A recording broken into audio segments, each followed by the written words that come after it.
60 years ago today, a young woman spoke about the speed of technological change as she presented the first television broadcast of its kind. She described the moment as a landmark. Television has made it possible for many of you to see me in your homes on Christmas Day. My own family often gather round to watch television, as they are at this moment. And that is how I imagine you now. 6 decades on, the presenter has evolved somewhat, as has the technology she described. Back then, who could have imagined that people would one day be watching this on laptops and mobile phones, as some of you are today? But I'm also struck by something that hasn't changed. That whatever the technology, many of you will be watching this at home. We think of our homes as places of warmth, familiarity, and love, of shared stories and memories, which is perhaps why at this time of year, so many return to where they grew up. There is a timeless simplicity to the pull of home.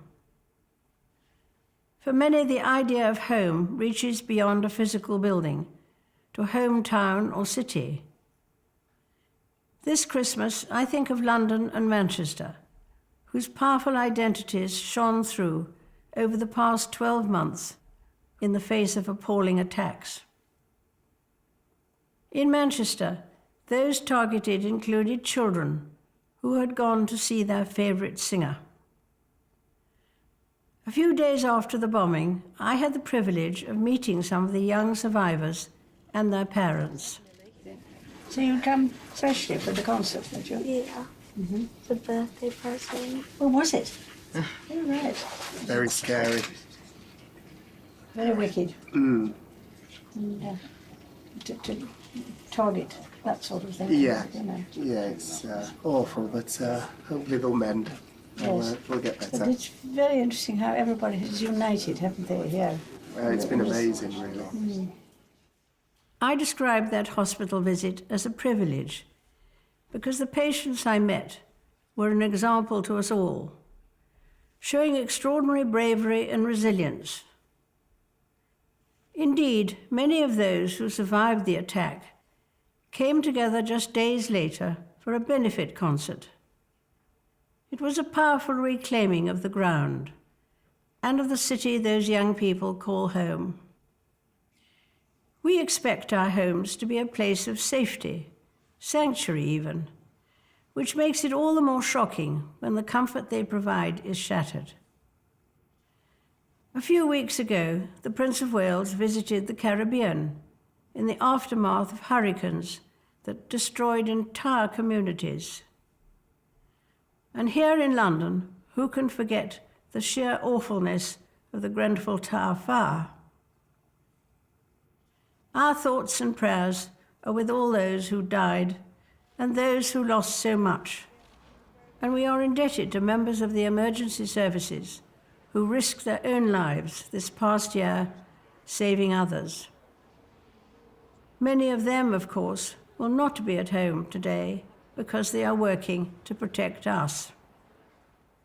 Reflecting on these events makes me grateful for the blessings of home and family, and in particular for 70 years of marriage.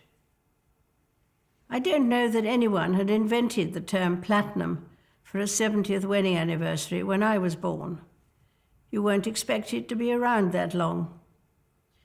Even Prince Philip has decided it's time to slow down a little, having, as he economically put it, done his bit. But I know his support and unique sense of humour will remain as strong as ever as we enjoy spending time this Christmas with our family and look forward to welcoming new members into it next year. In 2018, I will open my home to a different type of family, the leaders of the 52 nations of the Commonwealth, as they gather in the UK for a summit. The Commonwealth has an inspiring way of bringing people together, be it through the Commonwealth Games, which begin in a few months' time on Australia's Gold Coast, or through bodies like the Commonwealth Youth Orchestra and Choir, a reminder of how truly vibrant this international family is. Today, we celebrate Christmas, which itself is sometimes described as a festival of the home. Families travel long distances to be together. Volunteers and charities, as well as many churches, arrange meals for the homeless and those who would otherwise be alone on Christmas Day. We remember the birth of Jesus Christ, whose only sanctuary was a stable in Bethlehem. He knew rejection, hardship, and persecution. And yet it is Jesus Christ's generous love and example which has inspired me through good times and bad. Whatever your own experience is this year, wherever and however you are watching, I wish you a peaceful and very happy Christmas.